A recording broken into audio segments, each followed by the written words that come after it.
السلام علیکم ورحمۃ اللہ وبرکاتہ نحمدہ ونصلی علی رسولہ الکریم اما بعد۔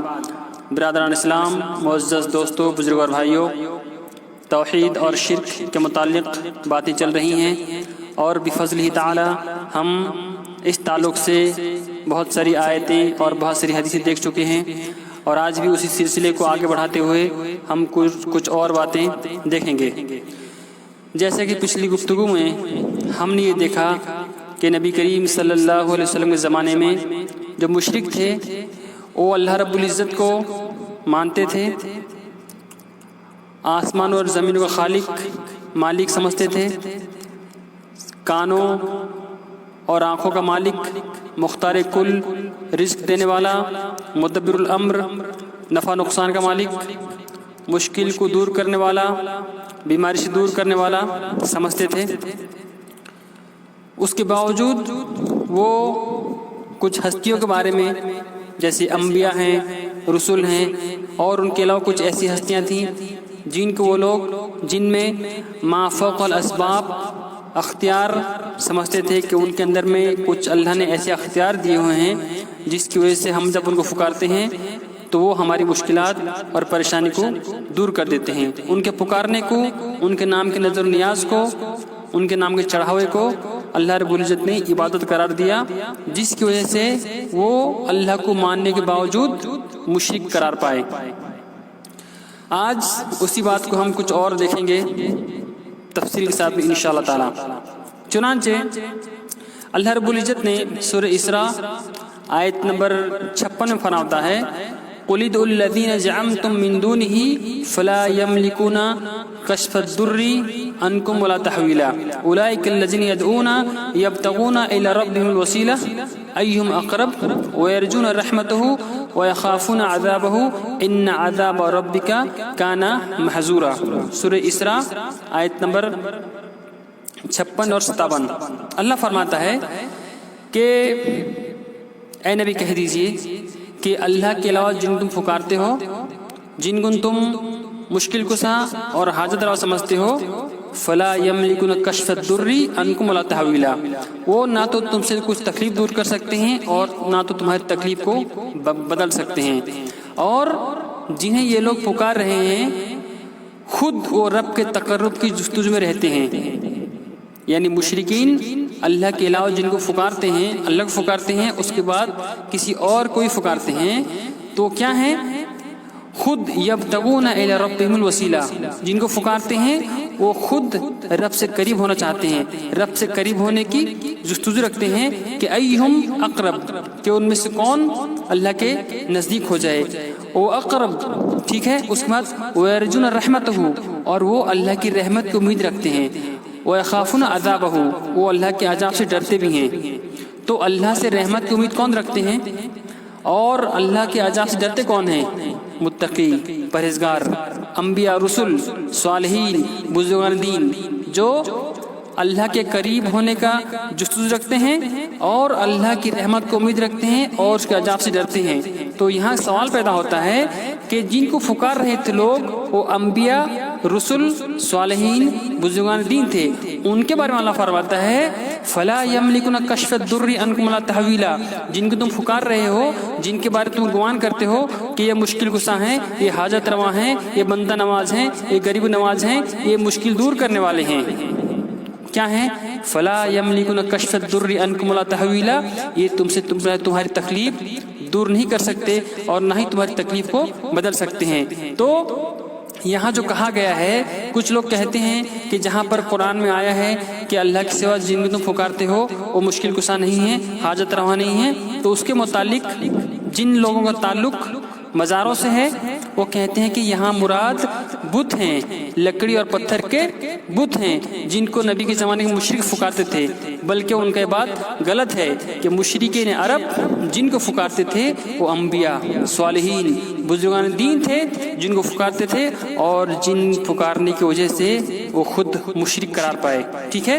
تو یہاں پر جو کہا گیا ہے یرجون رحمتہ ویخافون عذابہ، جن کو لوگ پکارتے ہیں وہ خود اللہ سے رحمت کی امید رکھتے ہیں اور عذاب سے ڈرتے ہیں، اور یبتغون الی ربہم الوسیلہ، وہ خود اپنے رب کے قریب ہونے کا واسطہ وسیلہ تلاش کرتے ہیں کہ کون ان میں سے اللہ کے قریب ہو جائے۔ ثابت یہ ہوا کہ مشرکین جن کو پکارتے تھے وہ خود اللہ کے قریب ہونا چاہتے ہیں، وہ خود اللہ سے رحمت کی امید رکھتے ہیں اور وہ خود اللہ کے عذاب سے ڈرتے ہیں۔ اس کا مطلب اللہ کے علاوہ کسی اور کو پکارنا، چاہے وہ نبی ہوں، چاہے رسول ہوں، چاہے بزرگان دین ہوں، چاہے صالحین ہوں، ان کو پکارنا یہ شرک باللہ ہے، جبکہ وہ مشکل کشا حاجت روا نہیں ہے۔ اس آیت سے پتہ چلا فلا یملکون کشف الضر عنکم ولا تحویلا، نہ تو وہ مختار کل ہیں، نہ ہی وہ تکلیف دور کر سکتے ہیں اور نہ ہی تکلیف بدل سکتے ہیں۔ ٹھیک ہے، تو اس سے ثابت ہوا کہ مشرکین جن کو پکارتے تھے وہ انبیاء اور رسول تھے اور صالحین تھے۔ اس کے بارے میں ابن کثیر فرماتے ہیں قُلِ ادْعُوا الَّذِينَ زَعَمْتُمْ الآیہ، اس آیت کے بارے میں ابن کثیر فرماتے ہیں کان اہل الشرک یقولون نعبد الملائکۃ والمسیح والعزیر۔ ٹھیک ہے، تو کہتے ہیں ابن عباس کہ اس آیت کریمہ کے بارے میں کہ مشرکین کہتے تھے کہ ہم فرشتوں، عیسیٰ علیہ السلام اور عزیر علیہ السلام کی عبادت کرتے ہیں۔ ٹھیک ہے، اسی طرح سے ابن مسعود فرماتے ہیں کانا نفر من الانس یعبدون نفر من الجن فاسلم نفر من الجن وتمسک الانسانیون بعبادتهم فنزلت هذه الآیہ، کہ انسانوں کا ایک گروہ جنوں کے ایک گروہ کی عبادت کرتا تھا، جنوں کے گروہ نے اسلام قبول کر لیا اور انسانوں نے ان کی عبادت کو تھام لیا، تو یہ آیت کریمہ نازل ہوئی۔ ٹھیک ہے، اسی طرح سے ابن عباس فرماتے ہیں کہ انہا نزلت فی الذین اشرکوا باللہ تعالی فاعبدوا عیسیٰ وامہ وعزیرا والشمس والقمر والکواکب، کہ یہ آیت کریمہ ان لوگوں کے متعلق نازل ہوئی جنہوں نے اللہ تعالیٰ کے ساتھ شرک کیا، سو انہوں نے عیسیٰ اور ان کی ماں مریم، عزیر علیہ السلام، سورج، چاند اور ستاروں کی عبادت کرتے تھے۔ تو پتہ چلا ان آیت سے، ان احادیث سے کہ مشرکین عرب صرف بتوں کی عبادت ہی نہیں کرتے تھے بلکہ عیسیٰ، سیدہ مریم، عزیر، جن، فرشتے، سورج، چاند، ستاروں کی بھی عبادت و پرستش کرتے تھے۔ تو یہ آیت کریمہ نازل کر کے اللہ تعالیٰ نے ان کے عقیدوں کی تردید کر دی اور واضح کر دیا کہ یہ ہستیاں کون، یہ تمام ہستیاں دکھ دور کرنے والی کی طاقت، دکھ دور کرنے کی طاقت نہیں رکھتے، اور نہ ہی یہ مشکل کشا ہیں اور نہ ہی یہ داتا ہو سکتی ہیں۔ جب عیسیٰ علیہ السلام، عزیر علیہ السلام جیسے جلیل القدر پیغمبر مشکل کشا حاجت روا نہیں ہے، تو پھر پیر بغدادی یا خواجہ اجمیری یا داتا گنج بخش یا جو فلاں فلاں پیر، بہت سارے پیر ہیں، وہ مشکل کشا حاجت روا کیسے ہو سکتے ہیں؟ اسی طرح سے ہم آگے دیکھتے ہیں، اللہ نے فرمایا وَيَوْمَ يَحْشُرُهُمْ وَمَا يَعْبُدُونَ مِن دُونِ اللَّهِ فَيَقُولُ أَأَنْتُمْ أَضَلَّلْتُمْ عِبَادِي هَؤُلَاءِ أَمْ هُمْ ضَلُّوا سَبِيلًا۔ یہ ہے سورہ فرقان آیت نمبر 17 میں۔ ٹھیک ہے، کہ اور جس دن اللہ تعالیٰ انہیں اور اللہ کے سوا جن کی وہ لوگ پوج رہے تھے، جن کی پوجا کرتے تھے، انہیں جمع کر کے پوچھے گا کہ کیا میرے ان بندوں کو تم نے گمراہ کیا یا یہ خود گمراہ ہو گئے تھے؟ تو کیا کہتے ہیں؟ قالوا سبحانک، تو جو اللہ جن سے پوچھ رہا ہے وہ کوئی پتھر مورتی کے بت نہیں ہیں بلکہ وہ انبیاء صالحین ہیں، بزرگان دین ہیں۔ وہ کیا کہتے ہیں؟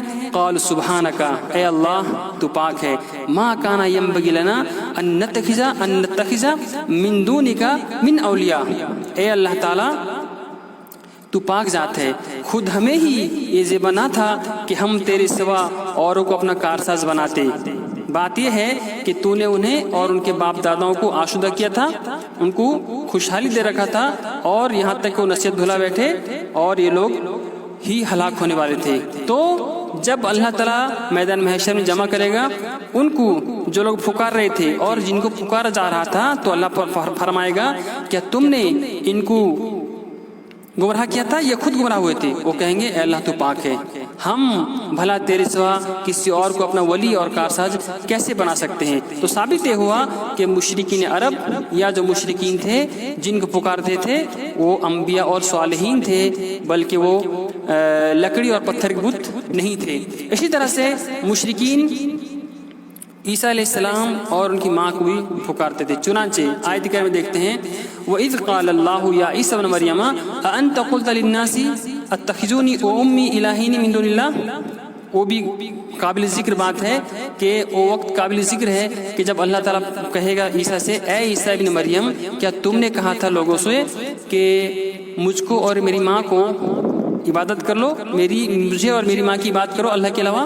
تو کیا کہتے ہیں قال سبحانک، اے اللہ تو پاک ہے، ما یکون لی ان اقول ما لیس لی بحق، اے اللہ میں وہ بات کیسے کہہ سکتا ہوں جو کہنا میرے حق میں بالکل صحیح نہیں ہے۔ ان کنت قلتہ فقد علمتہ، اے میرے اللہ اگر میں نے کہا ہے تو جانتا ہے۔ تعلم ما فی نفسی، اے اللہ میرے دل میں جو ہے تو جانتا ہے۔ ولا اعلم ما فی نفسک، اور جو تیرے دل میں ہے مجھ کو نہیں معلوم۔ انک انت العلام الغیوب، بے شک تو تمام غیب کی باتوں کو جاننے والا ہے۔ آگے فرماتے ہیں عیسیٰ علیہ السلام ما قلت لهم الا امرتنی، اے اللہ میں ان سے وہی بات کہی تھی جو تم نے مجھ کو حکم دیا تھا، کیا ان اعبدوا اللہ ربی و ربکم، کہ تم لوگ صرف اللہ کی بات کرو جو میرا رب ہے اور تمہارا بھی رب ہے۔ وکنت علیہم شہیدا ما دمت فیہم، اور میں ان کو دیکھتا رہا، ان پر گواہ رہا جب تک میں ان کے درمیان موجود رہا۔ فلما توفیتنی انت کنت انت رقیب علیہم، جب تو نے مجھ کو وفات دے دی اس کے بعد تم ہی ان پر نگہبان تھا۔ وانت علی کل شیء شہید، اور تو ہر چیز پر گواہ ہے اور تو دیکھ رہا ہے۔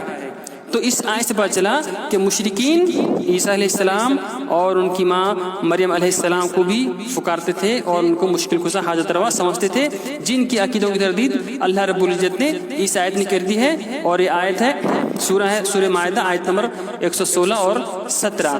تو یہاں پر جو عیسیٰ فرماتے ہیں کہ کنت علیہم شہیدا ما دمت فیہم، اے میرے رب میں ان کے درمیان موجود تھا تو ان کو دیکھ رہا تھا۔ فلما توفیتنی، جب تم نے مجھ کو اٹھا لیا اور میرے آنے کے بعد تو ہی ان پر نگہبان رہا۔ اس کا مطلب جو انبیاء علیہ السلام اس دنیا سے رخصت ہو گئے، رخصتی کے بعد وہ اس دنیا میں حاضر ناظر نہیں ہیں، ان کو علم غیب نہیں ہے، نہ ہی وہ سب کچھ احوال دیکھ رہے ہیں۔ اگر دیکھتے ہوتے، بھالتے ہوتے، انہیں علم غیب ہوتا تو عیسیٰ کیوں فرماتے ہیں فلما توفیتنی، جب تم نے مجھ کو وفات دے دی، کنت انت رقیب علیہم، تو ان پر نگہبان رہا۔ اس کا مطلب انبیاء علیہ السلام دنیا سے جانے کے بعد دنیا میں حاضر ناظر نہیں ہیں اور ان کو علم غیب بھی نہیں ہے۔ اسی طرح سے مشرکین عرب فرشتوں کی عبادت کرتے تھے۔ اللہ کا فرمان وَيَوْمَ يَحْشُرُهُمْ جَمِيعًا ثُمَّ يَقُولُ لِلْمَلَائِكَةِ أَهَؤُلَاءِ إِيَّاكُمْ كَانُوا يَعْبُدُونَ قَالُوا سُبْحَانَكَ أَنْتَ وَلِيُّنَا مِن دُونِهِمْ بَلْ كَانُوا يَعْبُدُونَ الْجِنَّ أَكْثَرُهُمْ بِهِمْ مُؤْمِنُونَ۔ اللہ نے فرمایا، یہ ہے سورہ سبا آیت نمبر 40 اور 41، ٹھیک ہے۔ اور ان سب کو اللہ اس دن جمع کر کے فرشتوں سے دریافت فرمائے گا کہ کیا اے لوگ تمہاری بات کرتے تھے؟ تو کیا کہتے ہیں سبحانک، اے اللہ تو پاک ہے، انت ولینا من دونہم، ان کے علاوہ تو ہی ہمارا کارساز ہے۔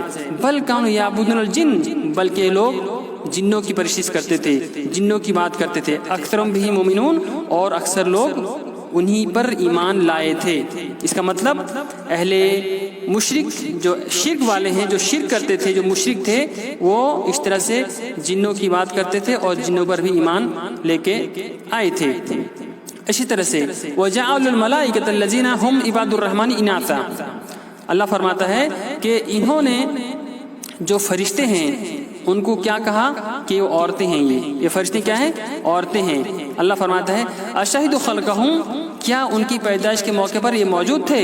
ستکتب شہادتہم ویسألون، کہ ان کی ایک گواہی لکھ لی جائے گی اور اس کے بارے میں ان کو پوچھ گچھ بھی کی جائے گی۔ آگے فرماتے ہیں وَقَالُوا لَوْ شَاءَ الرَّحْمَنُ مَا عَبَدْنَاهُمْ، اور کہتے ہیں کہ اگر رحمان چاہتا تو ہم ان کی عبادت نہیں کرتے، یعنی اللہ چاہتا ہے، رحمان چاہتا ہے تبھی ہم ان کی عبادت کرتے ہیں۔ اور کچھ لوگ کہتے ہیں کہ اگر اولیاء کو پکارنا غلط ہوتا یا ان کے مزار پہ عرش کرنا غلط ہوتا تو اللہ عذاب بھیج دیتا، اللہ چاہتا ہے تبھی ہم یہ کام کر رہے ہیں۔ تو ان کا یہ سوچ، یہ فکر، اس یہ آیت جو ہے ان کے اس سوچ کو، اس فکر کو تردید کر رہی ہے۔ وہ کیا کہتے تھے مشرک؟ وَقَالُوا لَوْ شَاءَ الرَّحْمَنُ مَا عَبَدْنَاهُمْ، اگر رحمان چاہتا ہم عبادت نہیں کرتے۔ اللہ کیا فرماتا ہے مَا لَهُمْ بِذَلِكَ مِنْ عِلْمٍ، کہ اس کے بارے میں انہیں کوئی خبر نہیں ہے، انہم الا یخرسون، یہ تو صرف اٹکل پچو ہانکتے ہیں. ٹھیک ہے، تو اس طرح سے ان کی باتوں کو اللہ فرماتا ہے اور نقل کرتا ہے کہ جن کی پرشش کرتے ہیں، جن کی بات کرتے ہیں، وہ خود محتاج ہیں، وہ مختار کل نہیں ہیں. اسی طرح سے اللہ رب العزت سورہ نجم آیت نمبر 19 اور 20 اور 21 فرماتا ہے کہ افرأیتم اللات والعزی، کیا تم نے لات اور عزی کو دیکھا ہے، ومناۃ الثالثۃ الاخری، اور منات تیسرے پچھلے کو، الکم الذکر ولہ الانثی، کہ کیا تمہارے لیے لڑکے اور اللہ کی لڑکیاں ہیں. تو اس آیت کے متعلق کہتے ہیں، صحیح بخاری کی روایت میں ہے، ان ابن عباس رضی اللہ عنہ فی قولی اللات والعزی کان اللات رجلا یلت سویق الحاج. عبداللہ ابن عباس فرماتے ہیں کہ لات ایک آدمی تھا جو حاجیوں کے لیے ستو گھولتا تھا. لات ایک ایسا آدمی تھا جو حاجیوں کے لیے ستو گھولتا تھا اور ان کو پلاتا تھا. معلوم ہوا کہ لات ایک اچھا آدمی تھا. لات ایک اچھا آدمی تھا جس کے مرنے کے بعد لوگوں نے اس کی مورتی بنائی، اس کی بت بنائی اور اس کو پوجا کرنا شروع کر دیا. اسی طرح سے عزا ایک عورت تھی جس کا بت بنا کر مشرکین پوجتے تھے. اس عزا بت کو خالد بن ولید رضی اللہ عنہ نے گرا دیا تھا. ٹھیک ہے، اس کا مطلب جو لات، منات، عزا، حبل، یہ سب جو ہیں، یہ جو بت ہیں جن کو لوگ کہتے ہیں بت ہیں، وہ بت کے پیچھے کی حقیقت ہے اس نام کے آدمی تھے، اچھے آدمی تھے. ان کے مرنے کے بعد ان کے معتقدین نے ان کو پکارنا شروع کر دیا، ان کو اللہ اور اپنے بیچ میں وسیلہ بنایا. کیا؟ ما نعبدہم الا لیقربونا الی اللہ زلفیٰ، کہ ہم ان کے ذریعے سے اللہ کا قربت چاہتے ہیں، اللہ کے قریب ہونا چاہتے ہیں. اور کیا کہتے تھے؟ ہؤلاء شفاعنا عند اللہ، یہ جو اچھے لوگ تھے ان کے مرنے کے بعد جن کی پوجا کی جانے لگی تو کیا کہتے تھے؟ ہم ان کی پوجا، ان کی عبادت، ان کو پکارنا مشکل کشا، حاجت روا اس لیے سمجھتے ہیں کیونکہ ہؤلاء شفاعنا عند اللہ، یہ ہمارے سفارشی ہیں اللہ کے نزدیک.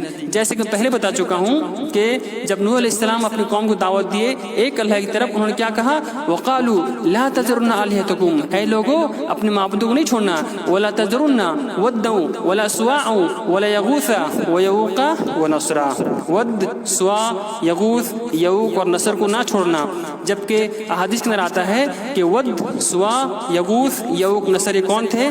صالحین تھے، نوح علیہ السلام کے زمانے کے نیکوکار تھے، بزرگان دین تھے، اولیاء کرام تھے، جن کے مرنے کے بعد شیطان نے ان کے مورتی کو پوجا کرنے پر لگا دیا ان کی قوم کو. تو معلوم یہ ہوا کہ شیطان ہمیشہ محبت اولیاء کے نام پر، ان کی تعظیم کے نام پر لوگوں کو ان کے محبت میں ڈال کے شرک میں ملوث کرتا ہے. اور شیطان کا اصل ٹارگٹ یہ ہے کہ کلمہ پڑھنے والوں کو مشرک بنا دے تاکہ شرک کی حالت میں لوگ مریں اور جہنم میں چل جائیں.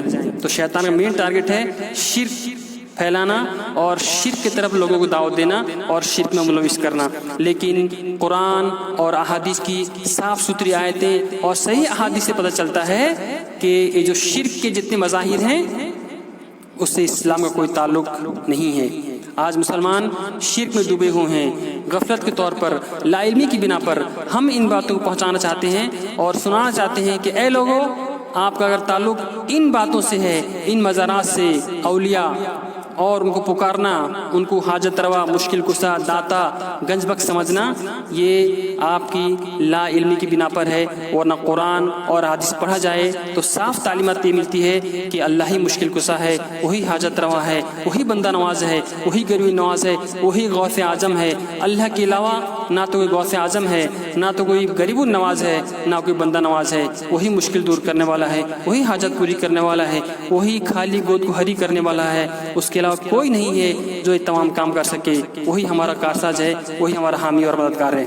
اللہ تعالیٰ سے دعا ہے اللہ تعالیٰ ہمیں کہنے سننے سے زیادہ عمل کی توفیق عطا فرمائے اور ان شرک سے اللہ ہمیں محفوظ رکھے اور توحید پر گامزن رکھے اور اسلام پر ہمیں موت دے. اللہ تعالیٰ سے دعا ہے اللہ تعالیٰ ہمیں کہنے سننے سے زیادہ عمل کی توفیق عطا فرمائے. آمین یا رب العالمین. وصلی اللہ علی نبینا محمد وعلی آلہ وصحبہ اجمعین. والسلام علیکم ورحمۃ اللہ وبرکاتہ.